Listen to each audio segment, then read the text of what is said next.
Compañeros y buenos días, maestra. Primero que nada, gracias por asistir. Y como ya escucharon, nuestro título de nuestra ponencia es Un tal Pedro Páramo, basado en la novela de Juan Rulfo, Pedro Páramo, la obra cumbre de este personaje tan importante de la literatura mexicana, de la habla hispana y de la literatura universal. Bueno, primero les vamos a dar una biografía pequeña de Juan Rulfo. Para nosotros sí es muy importante que lo conozcan. Creo que no todos oían o han oído de él o han leído alguna de sus dos obras tan conocidas.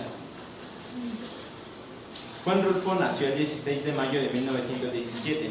Fue registrado en Sayula y vivió en la población de San Gabriel, pero tras las tempranas muertes de su padre en 1923 y de su madre en 1927, obligaron a sus abuelos a inscribirlo a un internado de Guadalajara, la capital de Jalisco. Durante sus años en San Gabriel, conoce la biblioteca literaria de un cura, depositada en la casa familiar, experiencia esencial en su formación, y de hecho se suele destacar su orfandad como determinante en su vocación artística, olvidando su contacto temprano con aquellos libros que tendrían un mayor peso en el terreno de la literatura. Una huelga en la Universidad de Guadalajara le impide inscribirse en ella, por lo que se traslada a la Ciudad de México.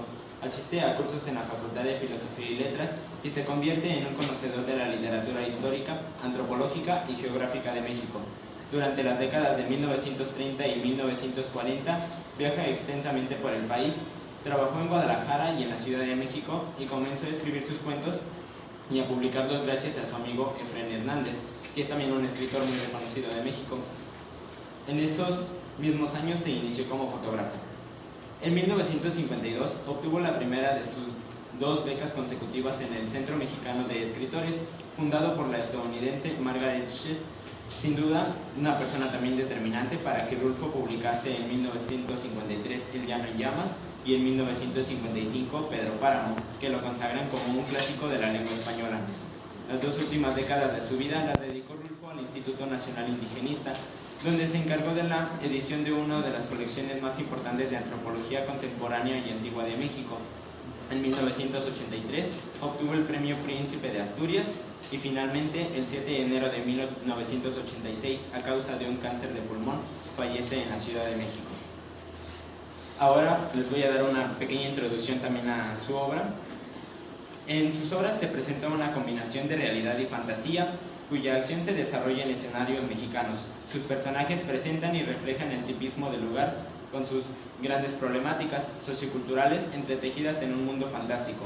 La obra de Rulfo, sobre todo Pedro Páramo, es el parteaguas de la literatura mexicana que marca el fin de la novela revolucionaria. Pertenece al movimiento literario del realismo mágico. Pedro Páramo es la creación literaria mexicana que ha recibido mayor admiración dentro y fuera de nuestro país, y ningún escritor mexicano goza hoy de mayor reconocimiento que el que goza Juan Rulfo. Para darles una idea, simplemente sería más fácil decirles, incluso en los idiomas en que no ha sido traducido Pedro Páramo, que en los que ya ha sido traducido, porque son bastantes. Y bueno, así como también los estudios que se han hecho de la obra, cada año van incrementando muchísimo más. Y mi compañera les va a dar una pequeña también introducción de Pedro Páramo, de acuerdo con el título, que es lo principal. Bueno, la concepción de esta obra duró 7 años.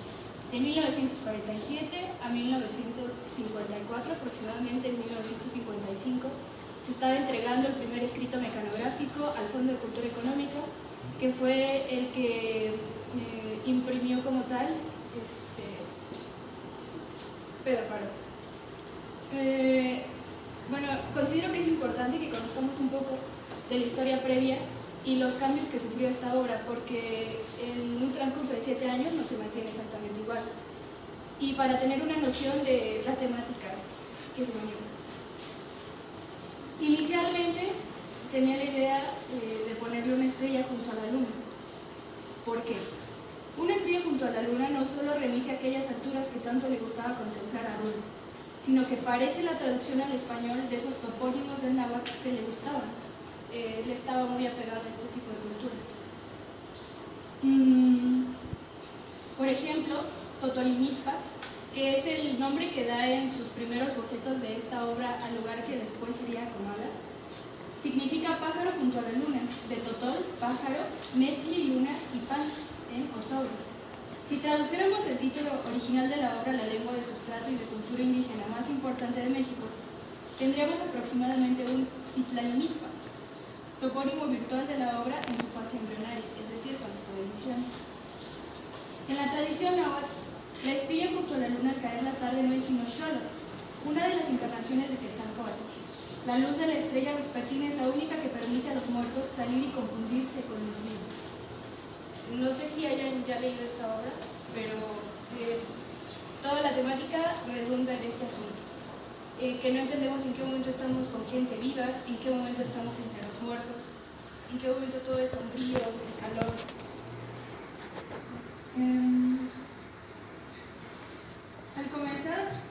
Al comienzo de la novela, Juan Preciado evoca a Sayula, llena de vida mientras camina por Comala, justo cuando la ilumina el último sol. Y les voy a leer el fragmento. Ahora estaba aquí, en este pueblo sin ruidos. Oía caer mis pisadas sobre las piedras redondas con que estaban empedradas las calles, mis pisadas huecas, repitiendo su sonido en el eco de las paredes teñidas por el sol de la tarde. Gracias a este primer título, es válida la hipótesis de que el núcleo originario de la novela tal vez sea el mito indígena de la presencia de los muertos entre los vivos, amparado por la figura de Xolotl y confirmado y revitalizado por la riquísima tradición oral sobre el difunto y aparecidos en el centro y el occidente de México, en Jalisco, donde estaba Juan Rulfo.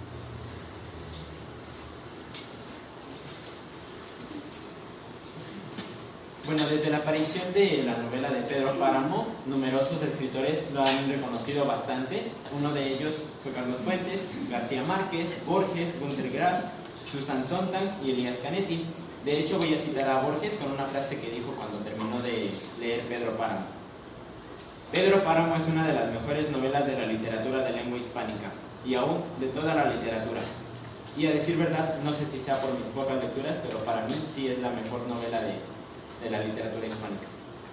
Ahora vamos a entrar en el libro, ya lo que es Pedro Páramo, y les voy a leer el primer párrafo con el que comienza Juan Rulfo. Como ya dijo mi compañera, no siempre la obra se mantuvo de la misma forma, de hecho empezaba de otra manera, pero eso es como quedó. Vine a Comala porque me dijeron que acá vivía mi padre, un tal Pedro Páramo.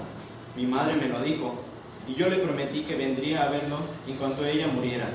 Le apreté sus manos en señal de que lo haría, pues ella estaba por morirse y yo en un plan de prometerlo todo. No dejes de ir a visitarlo, me recomendó. Se llama de otro modo y de este otro. Estoy segura de que le dará gusto conocerlo.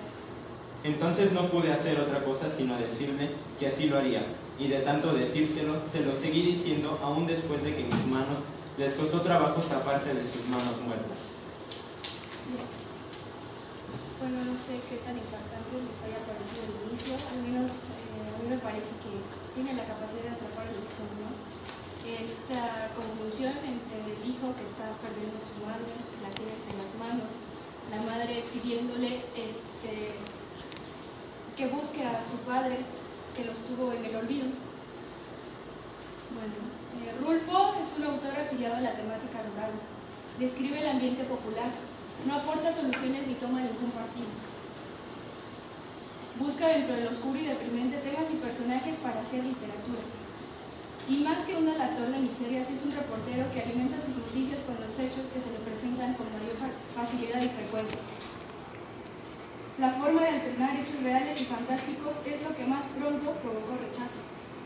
Esta novela llega en una época, en 1955, en que venimos de la novela de la Revolución, donde tenemos muy fija una estructura, que ya saben, tenemos una idea de cómo vamos a leer, de que hay un orden.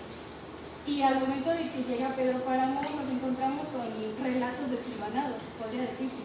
Pero realmente eso es lo que le da la estructura innovadora y que la hace tan importante a esta novela. En una novela, dice Sartre, hay que callar o decirlo todo, pero no hay que omitir ni brincarse nada. Y Rulfo calla, dice, omite y brinca. La ficción nos está comunicando algo de la realidad. Es por eso que se le puede considerar realismo mágico. Cuando llegó, había dos tipos de lectores. Los privilegiados, los que estaban acostumbrados a este tipo de novelas lineales y muy nacionalistas, que en un principio estaban acostumbrados al realismo y demostraron su total rechazo. La criticaban de lo peor. Está mal estructurada, Juan Rulfo no es buen escritor, entre otras cosas. Sin embargo, ya estaban llegándonos literatura de otros países, Europa, Alemania, donde ya se estaban haciendo este tipo de innovaciones y Rulfo sin querer las tomó y las plasmó aquí. Con los autores que se preocupaban más por la estética que por la linealidad que debía tener, fue una de las mejores innovaciones, fue muy bien recibida. Esta novela fue la clausura de la temática puramente rural en la novela mexicana e inaugura la incorporación a la modernidad narrativa de la literatura del país, en particular de un género hasta entonces que es hacer recaer. Bueno, creo que ahorita no contestaron a la pregunta. ¿Alguien ha leído Pedro Páramo? Bueno, muy pocos. Les vamos a dar la síntesis de la novela y creo que aunque se las demos igual y cuando la lean, si tienen la oportunidad, no la van a entender. Bueno, yo voy la tercera vez que lo leo, en la primera no entendí nada, en la segunda le agarré el modo, el hilo, pero ahí todavía, como le dijo mi compañera, son relatos dentro de una novela. De repente empieza a hablar una persona y de repente empieza a hablar otra y empiezan a decir otros temas, empieza a hablar de otra situación, luego se regresa, se va y empieza, es un desorden total, caótico, en el que ya no sabes ni quién está hablando y como dijo también, no sabes quién está vivo, si está muerto, si están en qué época. Entonces vamos a proceder con la... Y luego del resumen, ¿todavía van a hacer un comentario? Pues... conclusión. Una conclusión, pues es muy breve también. Es muy rápido el resumen porque no vale tanto la pena, ¿no? Okay.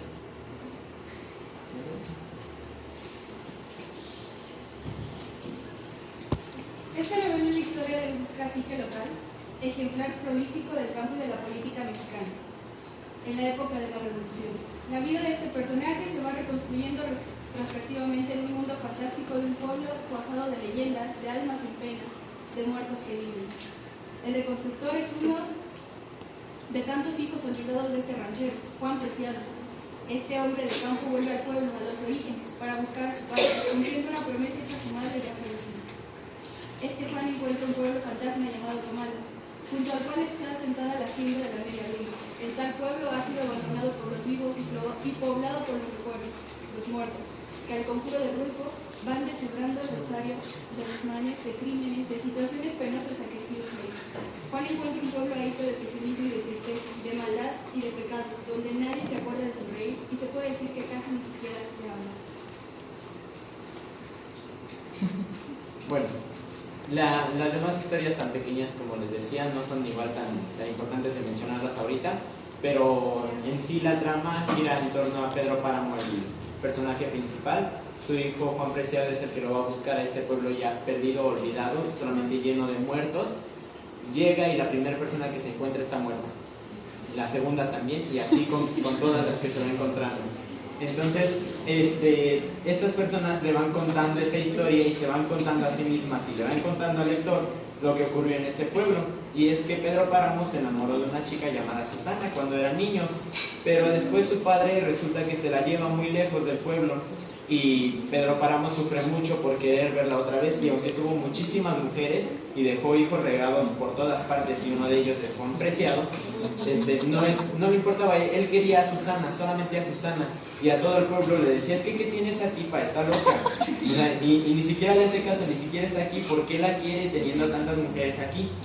Entonces, y además era dueño casi de todo el pueblo, ¿no? Tenía todas las tierras en su poder, era un cacique. Entonces, al final regresa Susana con su padre tras hacer un trato con Pedro Páramo, pero resulta que Susana se enferma y muere. Entonces Pedro Páramo se deprime tanto por ella que dice, me voy a cruzar de brazos y este pueblo se va a morir de hambre. Y es de hecho lo que sucede. Pero Pedro Páramo solamente se queda cruzado de brazos por donde Susana se fue y el pueblo ya no tiene esperanzas porque ya Pedro dejó las tierras como estaban, ya no las trabajan, ya no hay alimentos, ya no hay nada, el pueblo se queda abandonado y empieza a morir la gente, y eso es lo que queda del pueblo de Comala. Y al final uno de los personajes, que es Abundio, lo mata. Ya se suponía que yo iba a decir el resumen y usted también. Bueno. Bueno, pues básicamente me gustaría terminar con una frase que me gustó mucho, que me pareció cierta, con la relación que hacen de la estrella junto a la luna. Porque dicen por ahí que el destino de Pedro Páramo estaba escrito en las estrellas. Y ese sería todo. Gracias.